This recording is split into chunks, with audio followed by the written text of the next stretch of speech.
जो व्यक्ति नियम बना करके आज का काम आज करता है ना दोस्तों, वह एक दिन इस दुनिया पर राज करता है। नमस्कार दोस्तों, मैं ज्योतिष आचार्य वासुदेव मिश्रा आपका अपने चैनल सत्य की खोज में हार्दिक अभिनंदन करता हूं। दोस्तों, आज का यह ज्योतिष का कार्यक्रम आप लोगों के लिए यानी कि मेष राशि वालों के लिए बेहद ही ज़्यादा खास कार्यक्रम साबित होगा। आज हम चर्चा करेंगे दैत्य गुरु शुक्राचार्य के राशि परिवर्तन प्रभाव के बारे में। जी हाँ दोस्तों, दैत्य के गुरु शुक्राचार्य राशि परिवर्तन कर चुके हैं। वह अपनी मूल त्रिकोण राशि तुला राशि को छोड़ करके अपने शत्रु मंगल की साधारण राशि अर्धजलीय राशि वृश्चिक राशि में प्रवेश कर चुके हैं। 25 दिसंबर 2023 की प्रातः 6:09 पर और आने वाले साल 2024 के 18 जनवरी तक इसी राशि में गोचर करेंगे। उसके पश्चात राशि परिवर्तन करके देवगुरु बृहस्पति की मूल त्रिकोण राशि धनु राशि में प्रवेश कर जाएंगे। तो ऐसे में दोस्तों पूरे विस्तार के साथ जानने का प्रयास करेंगे। सुख सुविधा, सौंदर्य, दाम्पत्य जीवन और ऐश्वर्य के मालिक शुक्राचार्य आपको आने वाले 18 जनवरी तक किस प्रकार का परिणाम प्रदान करेंगे, किन किन क्षेत्रों में आपको लाभ की प्राप्ति होगी, तो वहीं किन किन बातों का आपको विशेष रूप से ध्यान रखना है। साथ ही साथ शुक्राचार्य के इस गोचर प्रभाव को और ज़्यादा बेहतर और श्रेष्ठ बनाने के लिए क्या उपाय आपको करना चाहिए, हर एक जानकारी विस्तार के साथ आपको बताएंगे। इसलिए कार्यक्रम को अंत तक देखने का प्रयास करें। और अगर आप अपनी जन्म कुंडली पर हमसे परामर्श लेना चाहते हैं तो वीडियो के अंदर और डिस्क्रिप्शन बॉक्स में आपको नंबर मिल जाएगा, जहां से आप संपर्क करके अपनी जन्म कुंडली का विस्तार पूर्वक अध्ययन करवा सकते हैं। तो दोस्तों, आपको यह बात बताने की जरूरत नहीं है कि शुक्राचार्य काल पुरुष की कुंडली का सुख है। जी हाँ, काल पुरुष के सुख शुक्राचार्य, ऐश्वर्य और सुख सुविधा, मूल रूप से यह किसी भी प्रकार से कोई कष्ट या फिर परेशानी तो नहीं देते। इनका काम है हमेशा आपके जीवन में सुख सुविधाएं प्रदान करना। लेकिन जिस प्रकार का श्रेष्ठ परिणाम यह तुला राशि, धनु राशि और मीन राशि में देते हैं, उतना श्रेष्ठ परिणाम इस वृश्चिक राशि में नहीं दे पाते। लेकिन फिर भी शुक्र का यह गोचर काल कई मामलों में आपके लिए अत्यंत ही श्रेष्ठ साबित होगा। क्यों? क्योंकि शुक्र भी एक जल तत्वीय ग्रह है और यह राशि भी एक जल तत्वीय राशि है, जिसके परिणाम स्वरूप शुक्र के तत्व में वृद्धि हो जाएगी। और यह शुक्र अपनी शत्रु की राशि में गोचर करते हुए भी अपने आप को बेहद ही ज़्यादा शक्तिशाली और प्रभावशाली बना लेंगे, जिसके परिणाम स्वरूप यह आपको सकारात्मक रिजल्ट प्रदान करेंगे। साथ ही साथ दोस्तों, आपको यह बात कभी नहीं भूलना चाहिए कि गोचर आपकी जन्म कुंडली में स्थित ग्रहों की स्थितियाँ और महादशा पर निर्भर करती है। कभी मत भूलिए, गोचर मौसम की तरह है। मौसम का प्रभाव हर व्यक्ति के लिए एक समान नहीं होता, हर किसी के लिए अलग अलग होता है। ज्योतिष शास्त्र के मर्मज्ञ कहते हैं, हम जिस ग्रह की चर्चा करते हैं गोचर में, अगर वह ग्रह जन्म कुंडली में बेहतर स्थिति में है, केंद्र या फिर त्रिकोण में अपनी उच्च राशि मूल त्रिकोण राशि में किसी शुभ ग्रह के प्रभाव में है, तो फिर गोचर भले ही कितना भी बुरा क्यों न हो जाए, उस ग्रह के लिए हमेशा याद रखना, यह कभी भी आपको उतना नुकसान नहीं पहुंचाएंगे। लेकिन फिर भी कुछ बातों का आपको ध्यान रखने की आवश्यकता है। देखिए, आप लोगों के लिए, मेष राशि वालों के लिए शुक्राचार्य आपकी कुंडली में इस समय आपकी राशि से अष्टम भाव में गोचर कर रहे हैं। अष्टम भाव में गोचर करने वाले शुक्रदेव के ऊपर शनि और राहु की दृष्टि पड़ेगी, जो थोड़ा नेगेटिव साबित होगी।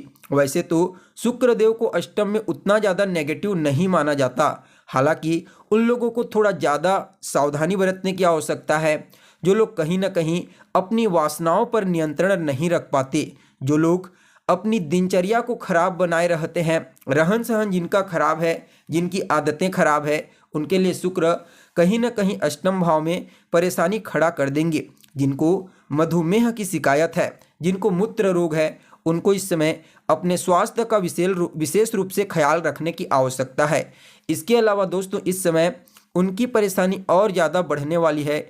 जिनका शुगर मधुमेह बॉर्डर पर है, उन्हें फाइनली शुगर की शिकायत होगी, क्योंकि शनि और राहु की दृष्टि से दृष्ट होने के कारण और गुरु से षडाष्टक योग में जाने के कारण यह शुक्र परेशानियां तो उत्पन्न करेंगे, इसलिए मेष राशि के जातक इस समय अगर सावधानी नहीं बरतते हैं, स्वास्थ्य को लेकर के सचेत नहीं रहते हैं, अपने पार्टनर के प्रति वफादार नहीं रहते हैं, तो यह गोचर किसी न किसी प्रकार से दीर्घकालिक रोग से आपको ग्रसित कर सकता है। हमेशा याद रखना, शुक्र के ऊपर शनि की दृष्टि का पड़ना राजयोग भंग कर देता है। लेकिन राजयोग भंग का मतलब कभी यह नहीं होता कि आप धनवान हैं तो बिल्कुल रोड पर आ जाएंगे। लेकिन हाँ, ऐसे व्यक्ति का जिसका सम्मान है, सम्मान नाश हो जाए तो भी यह राजयोग भंग के समान ही है।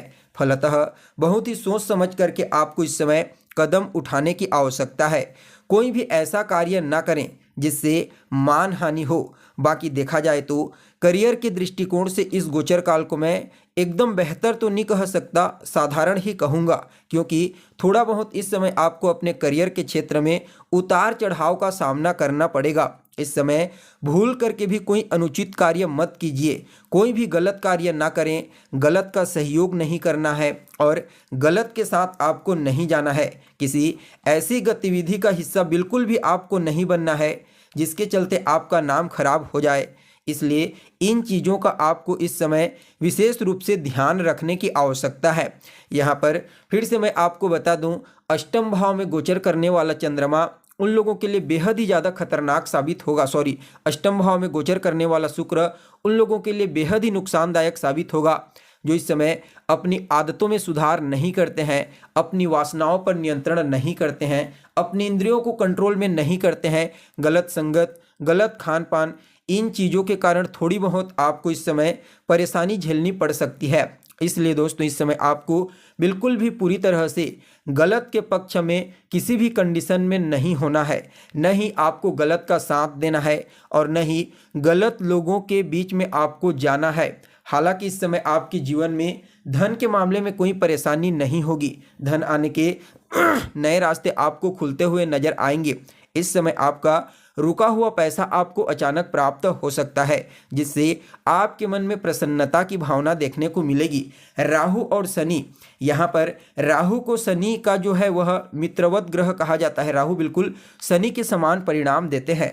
तो ऐसे में शनि कर्म के ग्रह होकर के अभी खुद की राशि मूल त्रिकोण राशि में गोचर कर रहे हैं, जिसके परिणाम स्वरूप भले ही शुक्र के राजयोग को भंग करने वाले साबित हों, लेकिन दोस्तों यहाँ पर शुक्राचार्य के ऊपर शनिदेव की दृष्टि पड़ेगी, जिसके परिणाम स्वरूप यह आपके जीवन में अचानक ही लाभ के अवसरों को खोलेंगे।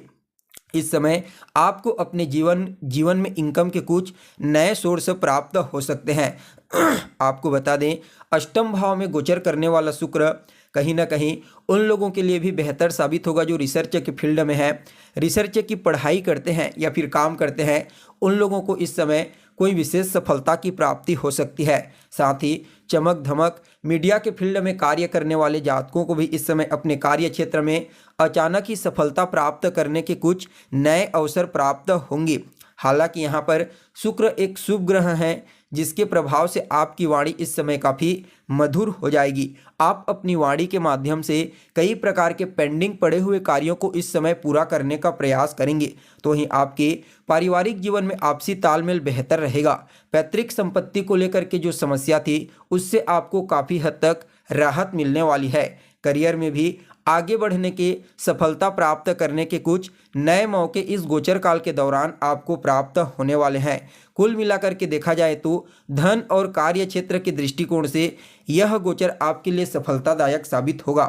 लेकिन जो सावधानी आपको बताई गई है उसे बिल्कुल भी आपको याद रखना है।